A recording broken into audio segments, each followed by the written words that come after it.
लिखो जी, issue of debentures as collateral security. क्या issue of debenture as collateral security? Collateral का मतलब एक और चीज, एडिशनल एक और चीज को गिरवी रख दो। देखो, मैंने कोई बैंक लोन लिया। क्या लिया? Bank loan. बैंक 1 करोड़ का बैंक लोन लिया। बैंक कह रहा भाई साहब गिरवी रखने के लिए क्या है? मैं कहा बिल्डिंग गिरवी रख देते हैं अपनी। कह रहा कितने की है? मैं कहा लगभग इतने की होगी। उसने कहा ठीक है। ये हो गई प्राइमरी सिक्योरिटी। क्या हो गई? Primary security. बैंक कहता है कि यदि कल को मान लो प्रॉपर्टी की मार्केट गिर जाए, डिमांड कम हो जाए और ये प्रॉपर्टी सिर्फ 70-80 लाख की बिकी, तो मैं क्या करूंगा? मेरे तो नुकसान हो जाएगा। कुछ और है गिरवी रखने के लिए? मैं कहा नहीं। उसने कहा एक काम करो, आप अपनी कंपनी के मुझे 20 लाख रुपए तक के डिवेंचर इशू कर दो एज कोलेट्रल। एज कोलेट्रल कि ये एडिशनल सिक्योरिटी है। यदि कल को आप 1 करोड़ का लोन रीपे करने में फेल हो जाते हो, तो पहले हम आपके क्या बेचेंगे? बिल्डिंग। बिल्डिंग बेच के पैसा रिकवर हो जाता है विद इंटरेस्ट जो भी होगा, तो हम आपके वो डिवेंचर वापस कर देंगे। यदि बिल्डिंग बेच के पैसा रिकवर नहीं होता, तो हम आपकी सेकेंडरी सिक्योरिटी जो आपने डिवेंचर हमें दी है, इनको मार्केट में इश्यू करके अपना पैसा रिकवर कर लेंगे। सर इसका मतलब जो डिवेंचर कंपनी इश्यू कर रही है एज अ कोलेटरल सिक्योरिटी, वो बैंक के पास एक तरह से इनएक्टिव डिवेंचर्स हैं। कैसे डिवेंचर्स हैं? इनएक्टिव, डेड डिवेंचर्स, मरे हुए, सोए हुए, जिन पे ब्याज देने की जरूरत। ब्याज तो किस पे दोगे? बैंक लोन पे दोगे ना। वो डिवेंचर एक्टिव कब होंगे बताओ? जब मैं लोन रीपे करने में फेल हो जाऊंगा, उसके बाद मेरी बिल्डिंग बिकेगी और बिल्डिंग पूरे पैसे नहीं रिकवर कर पाएगी, तो उस केस में कंपनी बैंक उन कोलेटरल डिवेंचर्स को भी मार्केट में इश्यू कर देगा। और उस केस में जब वो इश्यू होंगे तब वो एक्टिव होंगे और तब उन पे इंटरेस्ट शुरू होगा। अदरवाइज जब तक बैंक के पास एज कोलेटरल पड़े हैं ना, तो वो उनको मार्केट में इश्यू नहीं कर सकती। क्लियर है इतनी बात? अब ध्यान से सुनो एक बात और। ये बिल्कुल वैसे ही हो गया जैसे मान लो मैं किसी सुनार के पास गया, लोन लिया और उसको अपने गले की चेन निकाल के दे दी। मैं कहा ये ले भाई, ये कोलेटरल हो गई। यदि कल को मैं तेरा लोन ना पे कर पाया, सिक्योरिटी हो गई है। कल को तेरा लोन ना दे पाया तो तू इस चेन को बेच के रख लियो, जो मर्जी करियो, मुझे क्या मतलब।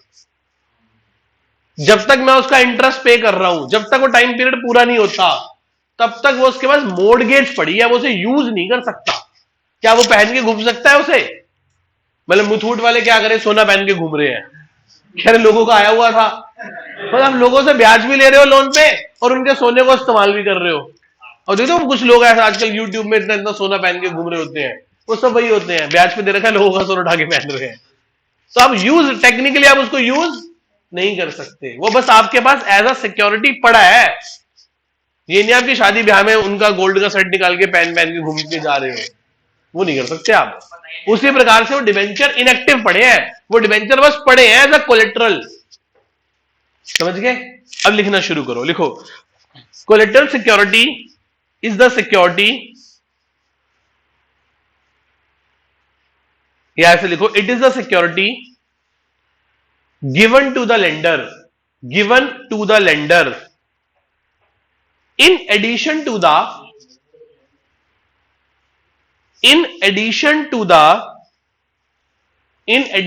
the primary और principal security.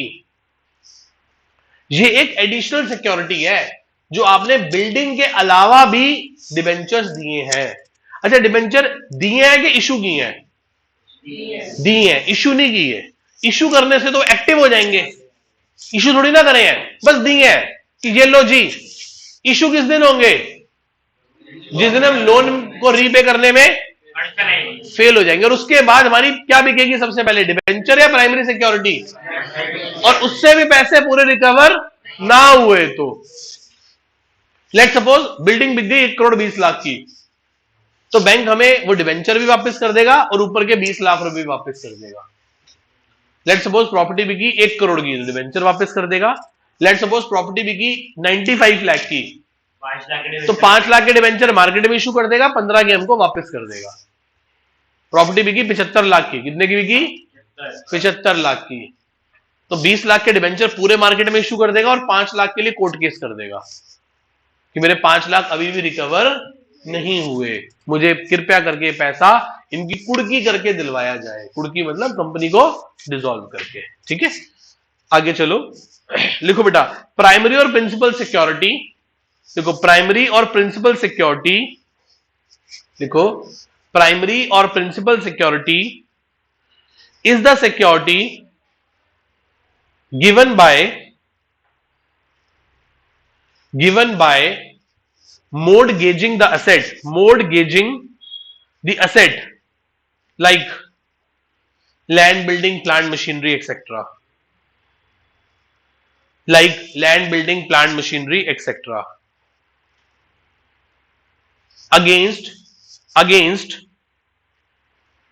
which the loan is taken. Against which the loan is taken. Against which the loan is taken. Next paragraph में लिखो, collateral security is realised, collateral security is realised by the lender, by the lender, by the lender only if the due amount bracket में लिखो loan plus interest, due amount bracket में लिखो loan plus interest bracket close, is not paid by the bracket close, is not paid by the borrower and can not be recovered bye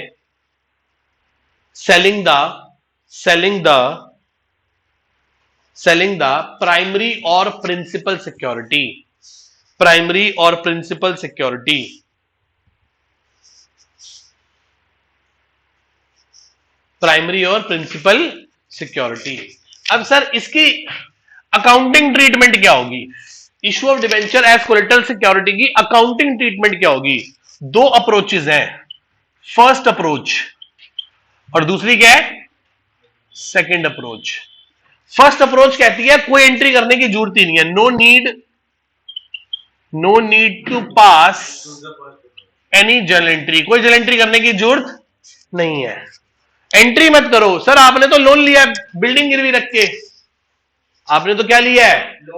loan लिया है building गिरवी रख के, debenture तो आपने दिए हैं, मुझे बताओ एंट्री होगी भी तो क्या होगी?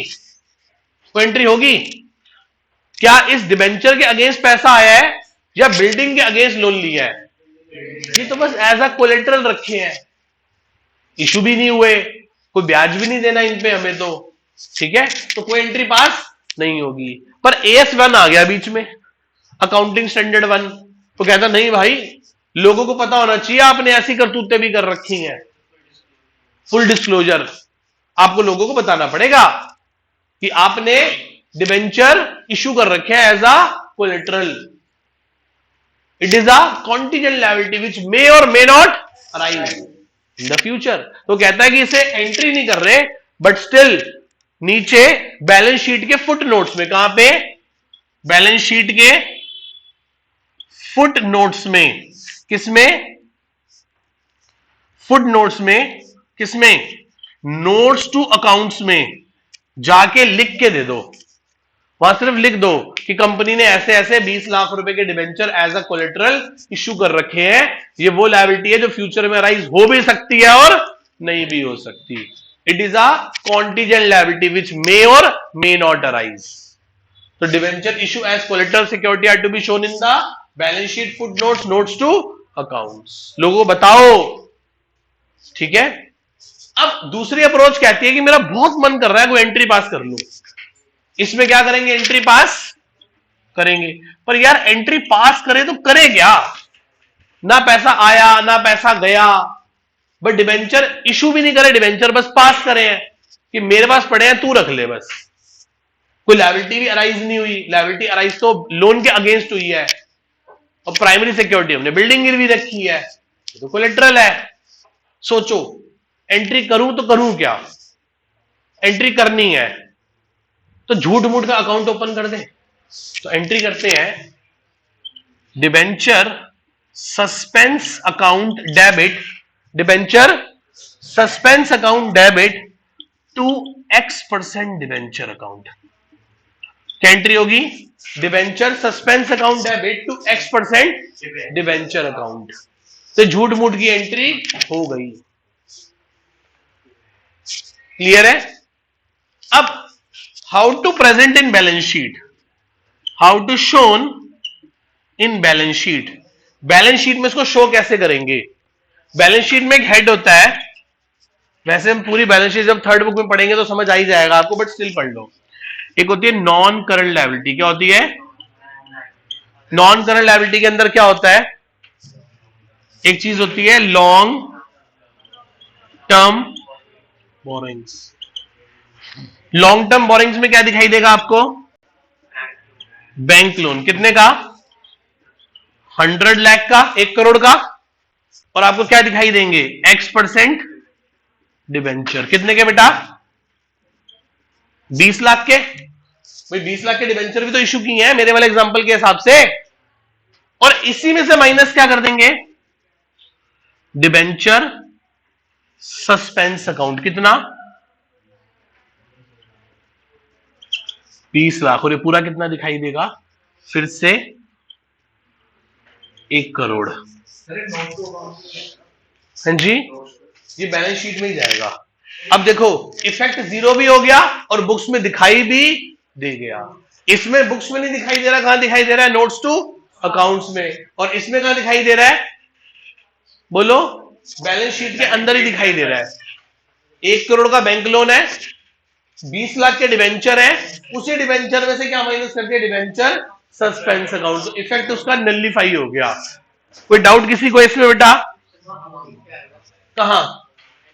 ये एंट्री वही 20 लाख मेरे वाले एग्जांपल के हिसाब से। किसी को डाउट इसमें?